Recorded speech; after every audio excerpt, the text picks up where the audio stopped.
नमस्कार, प्रभात साक्षी news network और आप सभी का स्वागत है। केंद्रीय गृह मंत्री अमित शाह और उत्तर प्रदेश के मुख्यमंत्री योगी आदित्यनाथ ने आज जम्मू कश्मीर विधानसभा चुनाव के लिए बीजेपी उम्मीदवारों के लिए प्रचार करते हुए विपक्ष पर निशाना साधा। मुख्यमंत्री योगी आदित्यनाथ ने जहां कांग्रेस को आड़े हाथ लिया, फारूक अब्दुल्ला, उमर अब्दुल्ला को आड़े हाथ लिया, महबूबा मुफ्ती पर बरसे, वहीं केंद्रीय गृह मंत्री अमित शाह ने मोदी सरकार की ओर से जम्मू कश्मीर के लिए किए गए विकास कार्यों को गिनाया। हम आपको बता दें कि जम्मू कश्मीर में 2 चरणों का चुनाव संपन्न हो चुका है। वहां 3 चरणों में चुनाव होने हैं, तीसरे चरण का मतदान बाकी है। उससे पहले प्रचार गरमा गया है। आइए दिखाते हैं आपको कि केंद्रीय गृह मंत्री अमित शाह ने और मुख्यमंत्री योगी आदित्यनाथ ने आज अपनी रैलियों के माध्यम से क्या बड़ी बातें कही हैं। मैं अयोध्या प्रभु श्री राम की पावन धरा उत्तर प्रदेश से आप सबके बीच में अपील करने के लिए आया हूं। मोदी जी का एक संदेशा लेकर के आया हूं। बहनों और भाइयों, यह देश 1947 में आजाद हुआ।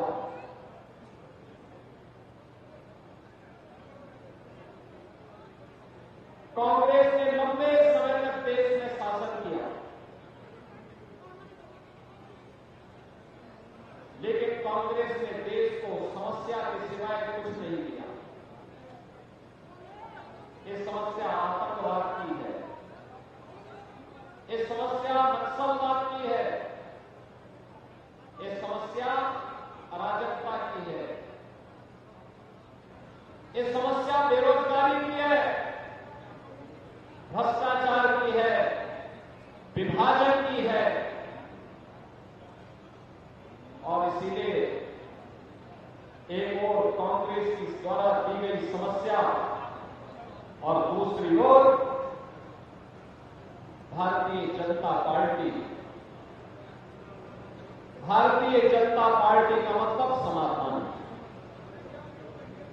1947 में देश आजाद होते ही सबसे पहला कार्य होना चाहिए था अयोध्या में राम मंदिर के निर्माण का मार्ग प्रशस्त होता।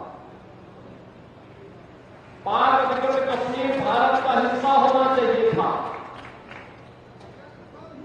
उसे हरगिज पाकिस्तान में जाने की पाकिस्तान की कबीलाओं की मंशा को ध्वस्त करते हुए, जैसे 563 रियासत भारत गणराज्य का हिस्सा बना था, ऐसे ही उस पूरे क्षेत्र पर भारत का अधिकार होना चाहिए था।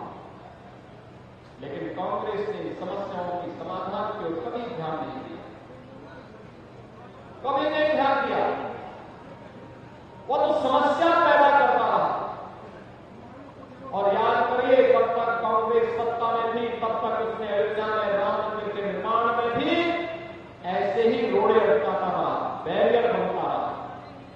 मोदी जी प्रधानमंत्री बने, मोदी जी के आह्वान पर उत्तर प्रदेश में भारतीय जनता पार्टी की सरकार बने।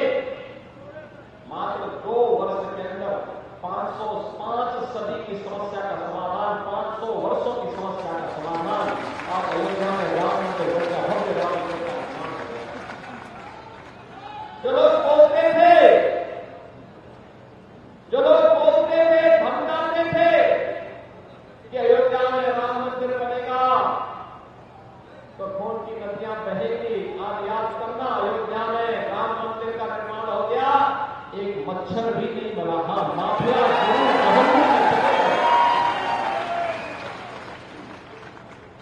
यूपी के माफिया अब जहन्नुम में जा चुके हैं।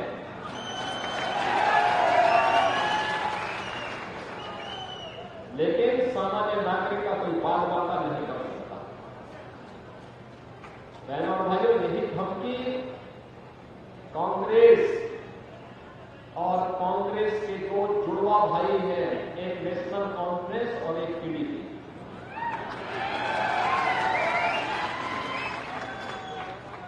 ये तीनों एक प्राइवेट लिमिटेड कंपनी के पार्टनर हैं। प्राइवेट लिमिटेड कंपनी जो जहां सत्ता में रहती है तो शोषण करती है आम जनता का, सत्ता का। और फिर ऐसो आराम उस पैसे से करने के लिए ये लोग साल में 8 महीने यूरोप और इंग्लैंड में व्यतीत करते हैं। यही तो होता ना, जम्मू कश्मीर के साथ यही धोखा होता है।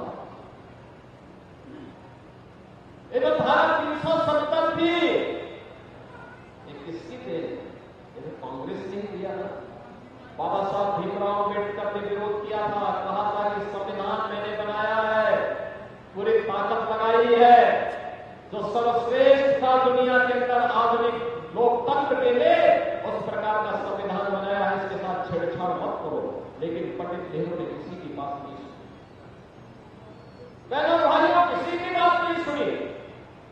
जबरदस्ती धारा 370 को डाल करके कांग्रेस के लोग देश की जनता को बेवकूफ बनाते रहे। धारा 370 समाप्त हुई तो खून की नदियां बह जाएंगी।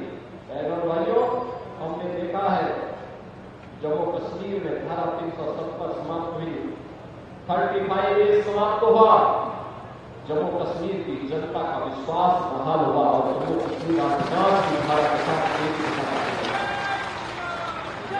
एक नया विश्वास स्थापित हुआ। जिसमें दम था, उन्होंने अपनी कमतारी दिखाकर के धारा 370 को समाप्त कर दिया। लेकिन ये कांग्रेस, नेशनल कॉन्फ्रेंस और पीडीपी की तिकड़मबाजी, ये तिगड़ी ही है तिकड़मबाजी की। जम्मू कश्मीर में मजहबी उन्माद का कोड इन लोगों ने पैदा किया।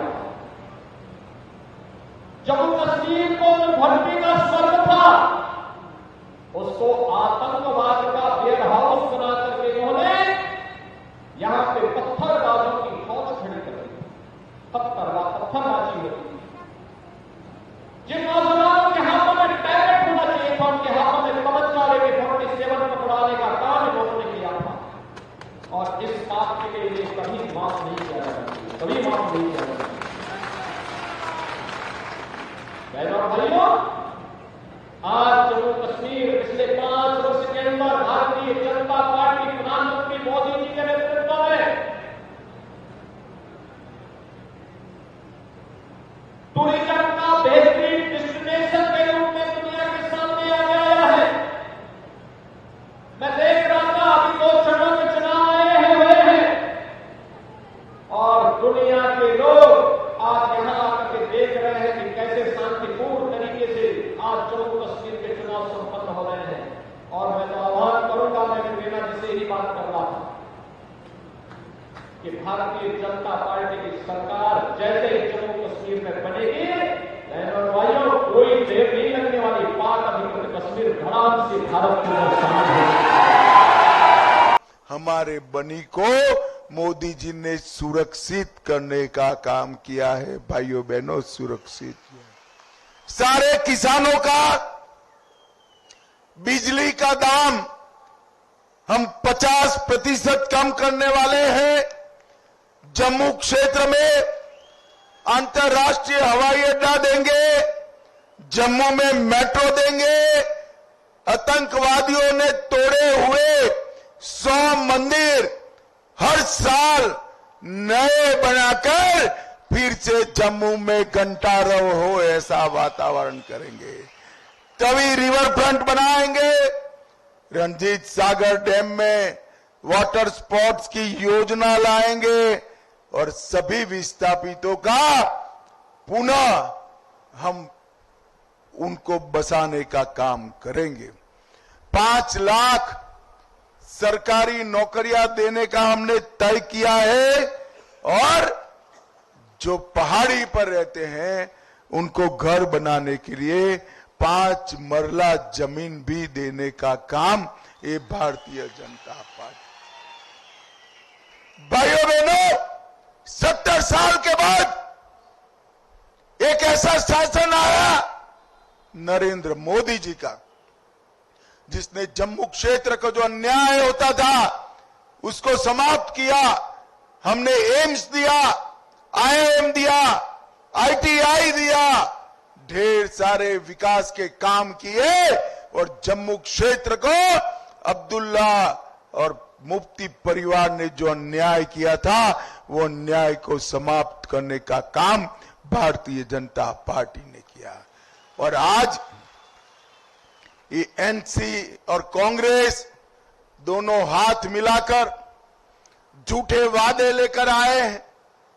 मैं आज आप सबको बताने आया हूं, एनसी और कांग्रेस आई तो फिर से आतंकवाद आएगा, और भाजपा आई तो मेरे बनी के बच्चे कलेक्टर और डीएसपी बनकर देश की सेवा करने का काम करेंगे। इन्होंने तय किया है कि उनकी सरकार आएगी तो सभी पत्थरबाजों को, आतंकवादियों को छोड़ देंगे।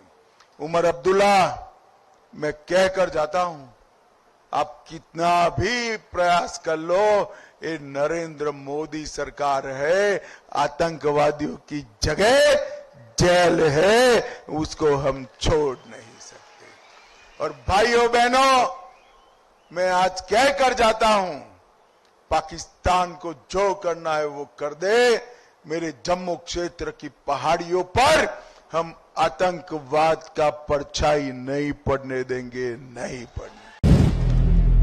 अगर आप भी लेना चाहते हैं देश दुनिया की तमाम जानकारी तो आज ही सब्सक्राइब करें हमारे चैनल को। साथ ही नीचे दिए बेल आइकन को जरूर दबाएं ताकि हर अपडेट आप तक पहुंच सके।